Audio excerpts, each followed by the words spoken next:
a threat that the United States followed through on. On April 13, the US, together with its allies France and the United Kingdom, launched airstrikes on Syrian chemical weapon facilities in response of the alleged use of chemical weapons by the Syrian regime.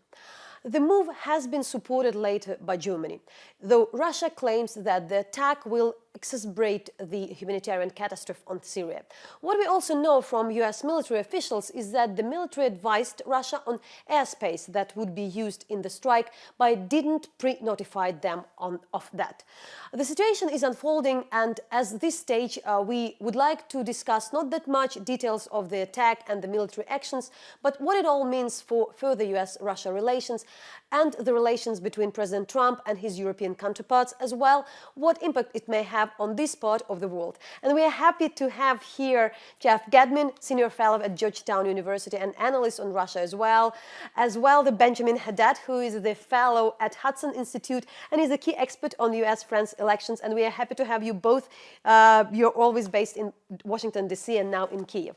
So probably just to start, what would you say on the, Jeff, maybe you would start on there were expectations that probably there would be the strike, but really what it all means in general for geopolitics and what to expect? Well, I'm happy to start, and I don't think we know, for a number of reasons, because it's early, because we have an American president who is early in his administration, 14 months or so, because we have an American president who has been exceptionally, let's say, volatile and unpredictable in any utterance having to do with Russia. And I would say what I'm keenly interested in, by the way, if this was a retaliatory punitive strike that could possibly affect the behavior of a barbaric criminal regime, I applaud that. I'm equally and probably more interested in whether this emerges as an element of a strategy on Syria that's serious and sustainable. And I don't know if it is or not. We don't know if it is or not. Ben, you actually had written recently a piece that France has to support the attacks in the response of the chemical weapon use. So what you would say? Yeah, well, I agree with Jeff. I mean, first, I think that it was very important for the United States and Europeans to react together to this use of chemical weapons against civilians by the Syrian regime, because we had set a red line. And you remember that the Obama administration had set that same red line against the use of chemical weapons, but did not act upon it in September 2013. And it sent, I think, a message of weakness, a message of lack of determination to the Syrian regime, to its backers in Iran and Russia, and I think it reverberated around the world. I think when Russia decided to intervene in Ukraine, for example, they remembered that the Obama administration did not act on its own red line. So I think first it was a very important message to send to our adversaries, and it was important to increase the cost to the Assad regime. I agree with Jeff. It's not clear today if it's in a broader strategy in Syria, if the administration wants to take further steps, maybe to fight against Assad, isolate him, and fight against his backers. But I think it's a good first step. And the second thing I would say, to come back to your question on the geopolitics of this, is that it is a further step in the confrontation between the United States and Russia. And it's particularly interesting because this is a president, Donald Trump, who, as you know, was elected with a very pro-Putin message. You know, during his campaign, he said, why can't we get along with Russia? We need to cooperate on Ukraine and Syria. And what you've seen over the last few months is that this cooperation does not exist. It's not working. And on the contrary, the administration has taken steps to send javelins to Ukraine, to implement new sanctions, to expel Russian diplomats after the Skripal assassination attempt in the UK. So this is a new step, I think, in the realization from Donald Trump and his administration that you need to confront Russian aggression. And Jeff, to what extent really you have this, how would you describe this today's relations between the President Trump and the Russian President Putin? Because of course a lot of people see particularly those strikes as probably the sign that indeed there is a confrontation, there are the sanctions. Though there are the people who would say, In fact, it could be different. It's not just that much about president. It could be not systematic. So really, how you would explain currently these relations? Well, it's the difficulty with life so often. Two things can be true at the same time. So we've seen the application of tough sanctions, and now we've seen some toughness and military action in Syria. And that's true. And that's a different face for Donald Trump, and it's a tough hand vis-a-vis Vladimir Putin. We've also seen the face of fondness, of affection, and even admiration for the Russian president, for whatever reasons. It seems a little bit complicated and bewildering to me. We also, I think, want to note that while the president is the commander-in-chief, and that's vitally centrally important, no administration is a monolith. And we have now a new national security advisor. We have now incoming a new secretary of state.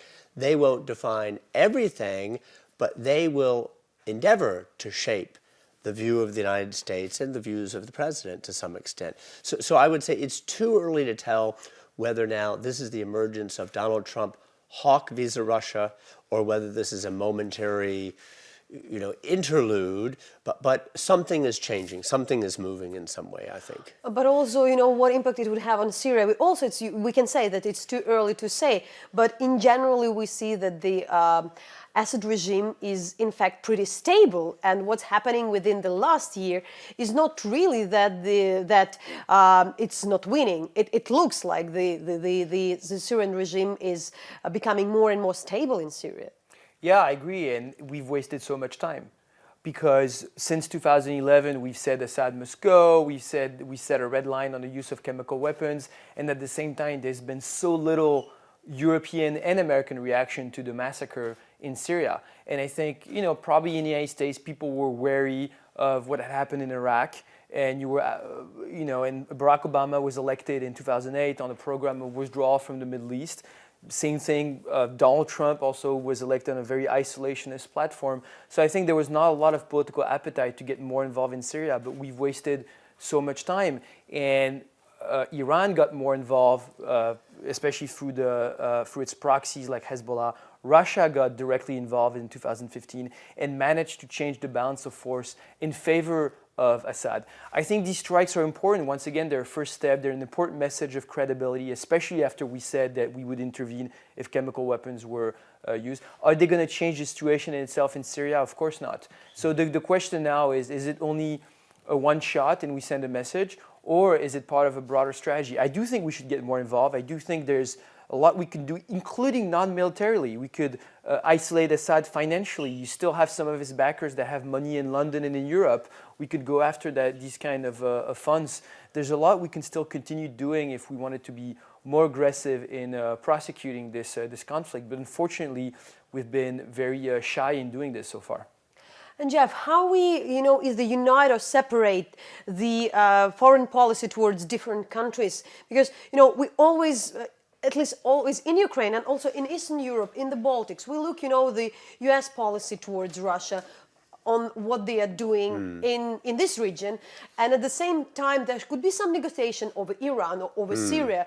So in that regard, how it could be, where to look, what to look at, in speaking that, there could be a different story on US-Russia, actions over Syria and something else here. Well, here's the context in which I would like to see this. Russia has emerged as a pretty effective global troublemaker, okay? Vladimir Putin is an individual who leads a country that has a relatively weak hand, but he plays it very strongly. We argue at times about whether he's a master strategist or a tactical opportunist. The bigger issue is he is a man with a vision. He wants Europe weak and divided. He wants spheres of influence, and he wants to build Russia up by cutting America down. I would like us to have a comparable vision. We want a Europe whole and free. We want a Ukraine that's independent, sovereign, democratic, and chooses its own alliances and associations. And I think we want a global, multifaceted strategy vis-a-vis Russia that exacts a price for every instance where Russia aggresses and pushes back and sets the agenda wherever we can. Ukraine, other areas in Eastern Europe, Syria. You can go through a list of things, but they should feel our agenda pushing at them. We don't wish any ill will toward the Russian people, but we don't want a revanchist Russia. We want a normalized, cooperative Russia. And he doesn't play that game. So I would like to see whatever we do in Syria, and Syria is so important, but in a broader context that pushes Russia aggression back on all fronts and modifies very bad behavior. And Ben, would you explain to us President Macron policy in this regard? Really, he supported the strikes. Yet, especially here, we know that there are more or less a good relation with the President Trump, though while there was an election of the French president, there was some kind of idea of not the anonymity, but the fact that Macron presents a different idea, something totally different. He is against populism. He is against what sometimes President Trump represents. So what that could mean for this alliance of France and the United States? Yeah, no, you're absolutely right. He was elected on, I would say, almost the opposite platform as Donald Trump. If you say that Donald Trump is in favor of protectionism and closeness, he was in favor of open societies, free market. He's a big supporter of European integration. But at the same time, he is a pragmatic in foreign policy, and he does believe that you need to cooperate with allies, and especially with Donald Trump. And I think the case he's been trying to make to Donald Trump is that the transatlantic alliance is important. You know, Donald Trump is someone who's very critical of Europeans because he believes that Europeans should do more for their own defense and security. You know, he's always talking about burden sharing. And he's not wrong. It is true that Europeans could invest more in their own security and border control. And this is something that the French have long said. The French are very assertive militarily. They have troops in Africa. They're very involved in the coalition against ISIS in Iraq and Syria. So this is also something paradoxically on which Trump and Macron can agree, which is that, you know, he does want also Europe to be, Macron wants also Europe to be more autonomous. Now, when it comes to Syria, the French, including with Macron's predecessors, Nicolas Sarkozy and François Hollande, had a very tough position on Syria. I think there's no trust between French leaders and Assad. The French have known Assad for a long time, and they know how brutal his repression has been. Europeans have been the first victims of terrorism that spread out of Syria, and that is a direct consequence of the repression of the Assad regime. So I think the French have been especially at the forefront of having a more proactive reaction to the conflict in Syria. And the Red Line incident in 2013 was a big subject of division between the French and Americans, because at the time President Hollande wanted to strike Syrian chemical facilities, and Barack Obama is the one who changed his mind at the last minute. So I think there's always been this strong position that President Macron continued as president, and I think it's very important as a show of transatlantic unity that France, the United Kingdom, and the United States were together in these strikes. And Jeff, indeed, if we follow with the other countries, so Theresa May had, the United Kingdom supported the strikes as well. Even Germany, which is usually very critical in that regard, wasn't critical.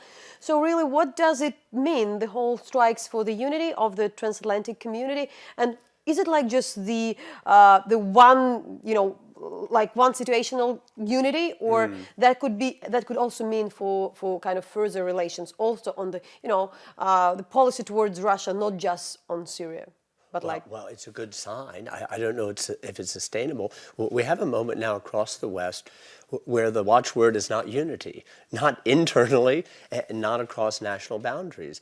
And in an instance like this, that the UK and France and the United States could cooperate and lead together, I think is extremely important. That Germany, that can be sometimes dovish or reticent about these things, is supportive, is extremely important.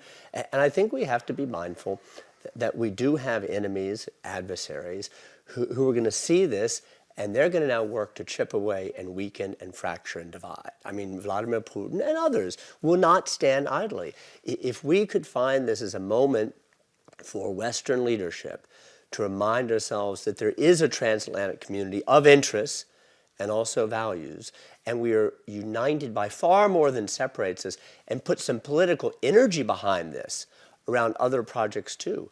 Maybe Ukraine, for example, and assisting Ukraine. But right now, this is a photograph, and we're in a movie, we're in a film, and something came before, and something's going to come after. The photograph we have is very heartening, it's encouraging, but it's a still shot. It's still one photograph, one frame. And my last question for both of you.